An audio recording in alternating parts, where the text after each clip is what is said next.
Okay, so sit down, because this is actually quite shocking. For the first time ever, I think, something that Harry and Meghan said created me to actually buy something that's connected to them. I know. I never thought that would ever happen.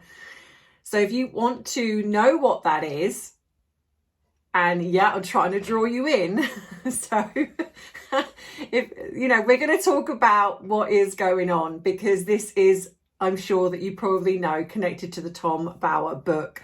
So I'm going to explore what's happened, what's really going on behind the scenes. So stick with me, make sure you like and subscribe so you don't miss future uploads. If I grabbed your attention and you're sitting there going, oh my gosh, what is Em's talking about? Then, well, go grab your drink of choice, no matter what that is.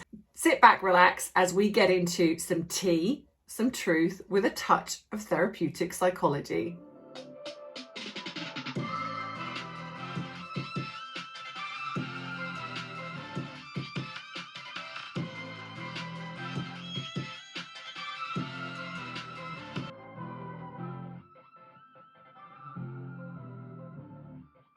So it's possible that you've worked out what I'm talking about right now. So the fact is, it is true, and I'm going to get into that. But first of all, let's set the scene.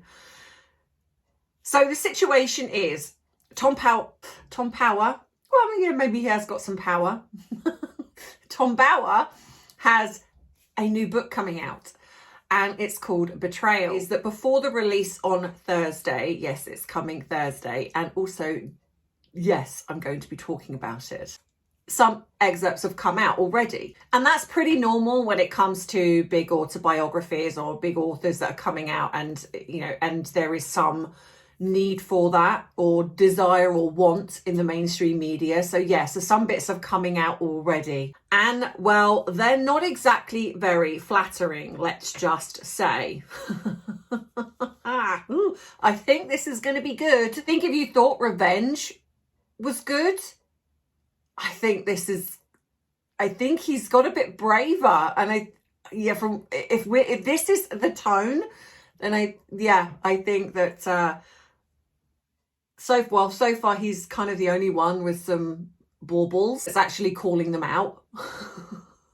Just briefly, some of the things that are coming out. So there's some heavy criticism with Invictus, and I'm really glad actually about this. Now, obviously, when the book comes out, I'm going to chat about that with you, because even though I've got 2 videos coming this week, this one and a part 2, which is they're sort of interlinked together.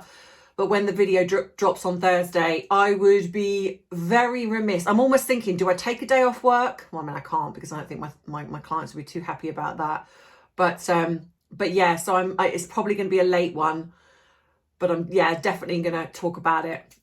But yeah, so some things are coming out really heavily critiquing the way Harry and Meghan have been in regards to Invictus.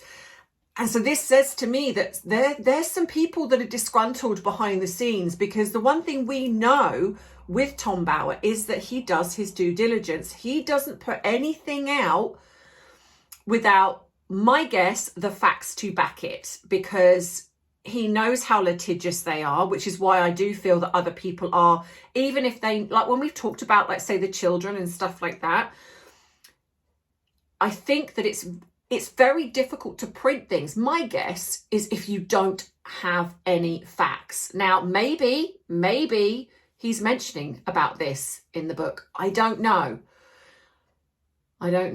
But I think journalists especially probably don't want to go there, even though to me that's their job, but maybe because they can't get the information. So it's just like we kind of know. It's a bit like what I say. It's like, you know, but you don't know. You know, you know. So yeah, so and a lot of this is obviously about very heavily critiquing Meghan. I mean, like I say, Harry is just as responsible, but I think that this is, Tom Bower definitely has a dislike for Meghan. I can personally understand why, and I'm sure most of you do as well. Apparently Camilla warned Harry that she was, she said that Harry was being brainwashed by Meghan. Duh. Yeah. And like I say, the Invictus was the Harry and Meghan show. So, and I'm sure, like I say, there's so much more. Now, the interesting part is that this wasn't really circulating that much before a certain couple decided to clap back. And they put out a response, and this made the whole thing explode. But before I get to that, let's talk a little bit about Tom Bower. I'm sure most of you know, but we're just going to, for people that don't, who is Tom Bower? That way then we can understand Harry and Meghan's reaction and why they did what they did. So he's an investigative journalist. And I think he's probably one of the only ones that deserves that title, because I think journalism has all but, well, investigative journalism especially has all but died. And if you want a video on this, I'm actually exploring some interesting things that I have found out. So there's a few videos that are going up on Bite Size Tea this week, and one of them is about that. So yeah, so he's an investigative journalist, and he spent decades writing powerful biographies about powerful and controversial figures. And we've seen that. We've heard Revenge, there's been lots of others. And the one thing he's definitely not known for is writing flattering books. I mean, he does go for it. He goes for the jugular. I mean, I think that there is definitely parts where his personal opinions come into this.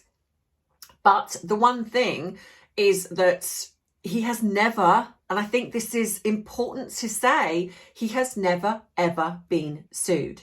And again, we know how litigious Harry and Meghan are, so it's interesting that they didn't sue him for the first one, and I probably would hazard a guess they're not going to do that for the second. So his previous book about Meghan, mostly called Revenge, that did incredibly well, and it caused a huge amount of controversy when it was released, because it took a critical look at her rise into the royal family and the tensions surrounding that period.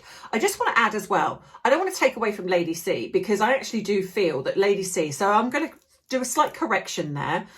I may not always agree with her, but I do feel that she's another one that actually, I think that, some people may not like how she goes about things, but I think that she's definitely someone that also was quite brave in coming out. And she was one of the earlier ones that actually sort of set this ball rolling. So I do want to give credit where credit is due. Tom Bower wasn't the first. So, I think Lady C definitely sort of set that tone of, actually, I'm not buying what they're selling, and I'm going to explore this a little bit. And we know that she's also spoken about the fact that they tried to influence her in some way, or some of her Meghan's so-called associates. And again, I'm going to be doing a video on that over on Bite Size Tea. So yeah, so I just want to give that credit where credit is due. But anyway, this is obviously about Tom Bower. So he has said that in his interviews, that what fascinates him about Meghan is the question of power and influence, how someone from outside the royal institution entered that world, and what effect that has had on Harry's relationship with the monarchy, and whether people agree with his conclusions or not. That's the perspective he tends to explore in his writing. And I do think that that's incredibly interesting. It's, because Meghan is, by all intents and purposes, nobody. And it's interesting how someone that is nobody, and I mean, she was a Z-list actor, whatever you want to call it, but she was literally in a series called Suits, and she wasn't even one of the main characters. So how is it that someone of that sort of platform, if you like, or lack thereof, enters into the royal family and suddenly not just garners all of this attention, which is understandable given the fact that she's married into a royal family, but suddenly is like, it's almost seen as quite, not powerful, but someone that enables people to get kind of fired, or and again, I'm going to be looking into this a little bit more, because I do think that's kind of interesting. And I don't think it's necessarily Meghan per se. I think the cult fanatics or bots that go out are definitely part of that. But yeah, so I'm going to look at that as well on Bite Size Tea. But this is to do with this. So my reaction then to this, so where I come into this, was the fact that I was on X, formerly known as a Twitter. And I was just like, you know, doing what I do. And I will say that I'm actually quite enjoying it over there. It is quite interesting, and I'm really glad that smear campaign seems to have died. So I'm able to enjoy, for the first time since 2021, enjoy being on X and the community, the nice community, because there are some horrible things over there, but I stay away from those. But obviously it was all sort of starting to circulate. But then all of a sudden it was like I was just scrolling, and all of a sudden I saw this story of this, I think was it a Daily Mail or someone that put Harry and Meghan clap back, or Harry and Meghan heavily critique author's new book. And so of course I was like, oh, someone's written a new book. And I knew that Tom Bower was writing something, but I didn't know it was actually ready to go. So I'd kind of just forgotten about that. So the first thing I thought of was like, oh my gosh, you know, who's written a new book? It's like obviously something that's not good. And so I clicked on it and saw that it was Tom Bower. And I was like, his book's coming out. Oh my gosh. So because, you know, I like run across to Amazon and saw that it was coming out on Thursday, ordered a copy, and then ordered an audio copy, because sometimes I like to kind of listen to audiobooks as I fall asleep. And I don't get eye strain because I tend to get that. But yeah, so I ordered it. And so what's interesting is that it was the actual backlash from Harry and Meghan that caused me to then buy the book. And I absolutely know that so many others have done exactly the same. And there is a term for this, and I'm sure most of you know, but if you don't, it is called the Streisand effect. Now, where this comes from, back in 2003, a photographer had taken thousands of aerial photographs of the California coastline as part of a project documenting coastal erosion. One of those photos happened to include Barbra Streisand's house. She tried to have the image removed from the internet and even filed a lawsuit to stop it being published. But here's the twist. Before the lawsuit, the image itself was viewed 6 times. 6 times. And I'm pretty sure that most people that viewed that image had no clue that it was Barbra Streisand's property. But because obviously it went into the public domain, it got downloaded and viewed by hundreds of thousands of people. I wanted to see what she was trying to hide. I mean, don't get me wrong, I get it. I really do. A few people have had things put out, and, you know, I can include myself in that. Things have gone out, but I haven't put out this public statement.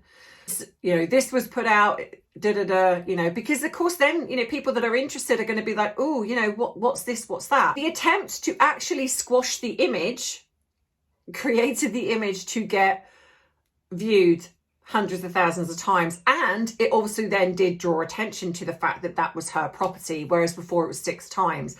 And this is what I mean by this. There are many people, and I've seen it because there are comments from people that said, I had no idea. And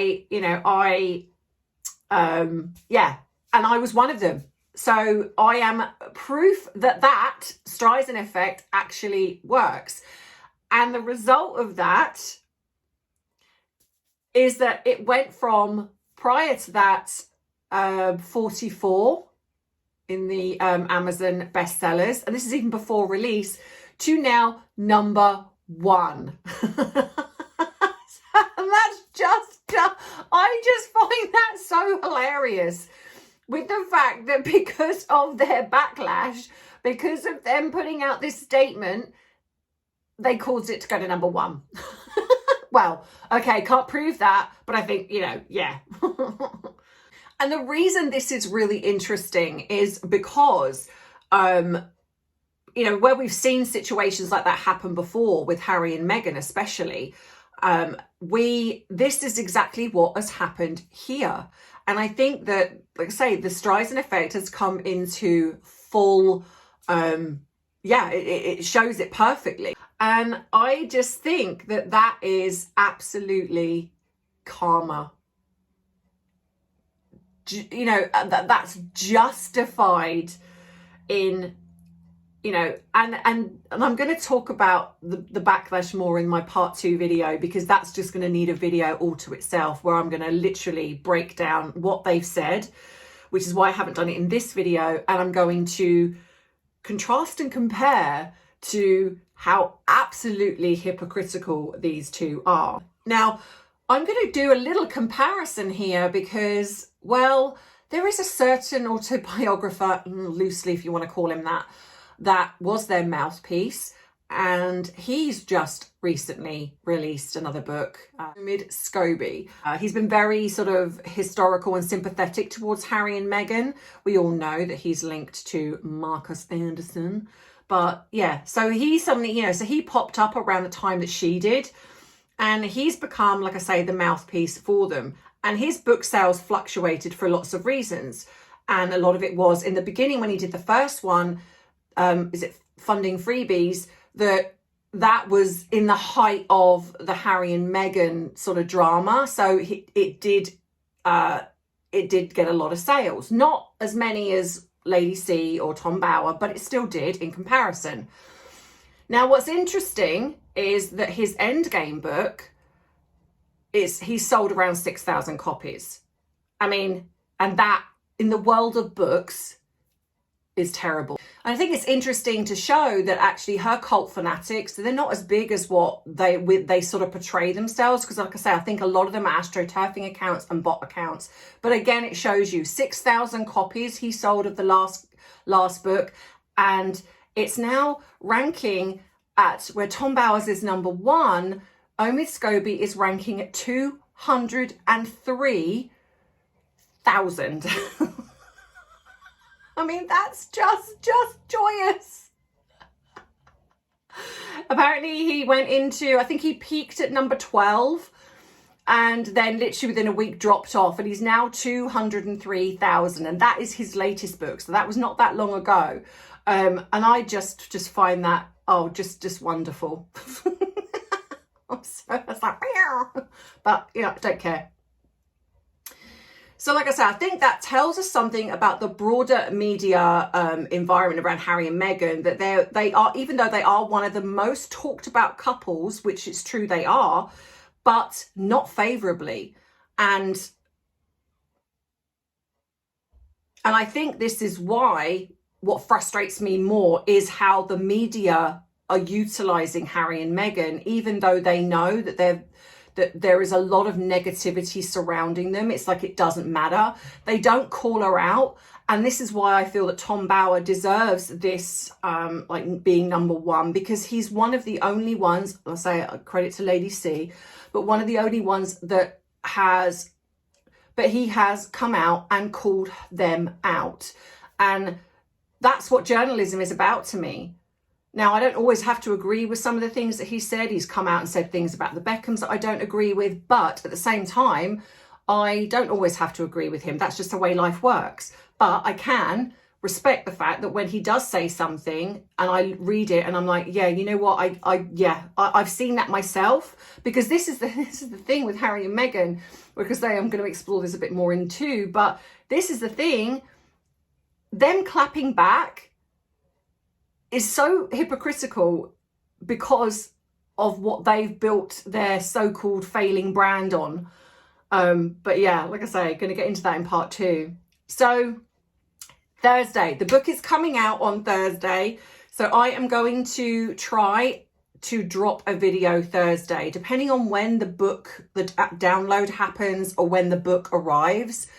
I'm going to just have a bit of a look through and pick up some pieces, because I'm appreciative that I'm not able to read the entire book. I know some of you are not able to get the book, and I can understand how frustrating that is.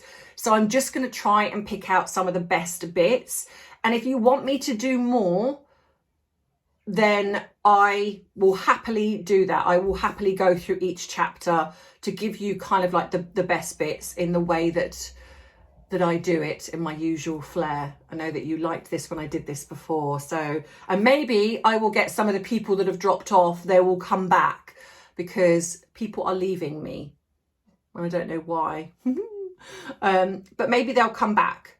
But yeah, so my question to you that I'd love you to answer in the comments, if you've seen the response by Harry and Meghan, do you feel that this is one of their biggest issues? Well, I say not one of the biggest issues, but one of their issues, let's just say, because we have the royal family with the never explain, never complain, never explain. And I know that some people get frustrated with that too. But do you feel that that is a better way than Harry and Meghan, who seem to fire back whenever anything upsets them?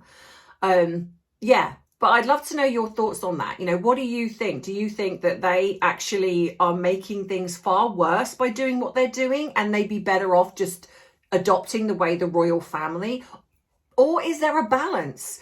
Maybe it's the royal family, the never explain, never complain thing is just not working for some things either. So yeah, give me your thoughts in the comments, because I'll be really interested to know what you guys think. As always, you know, please like and subscribe. The links are all below. If you want to treat me to a coffee, if you want to become a member, if you want to do all of those things, they're all below. They are optional. I would like, if you could save a hype for me, that would be amazing, because it does tell YouTube that I'm a channel worth keeping. Long form videos apparently are now getting targeted. YouTube are sort of going towards shorts a bit more. I think they're trying to compete with the likes of Instagram and TikTok. So they are struggling with a lot of long form creators and knowing things are sort of seeing things are dropping off. So your support, please, to keep this channel going, because I do feel it's important. Like, hype, subscribe, share my videos on platforms that you've got. So yeah, please just, and if you want to join me on Instagram, X, Facebook, the links are all below. But that being said, I'll see you in the next one. And as always, look after yourself. And you know that I love you, I appreciate you, but most of all, I respect you. Take care. Bye-bye. Mwah.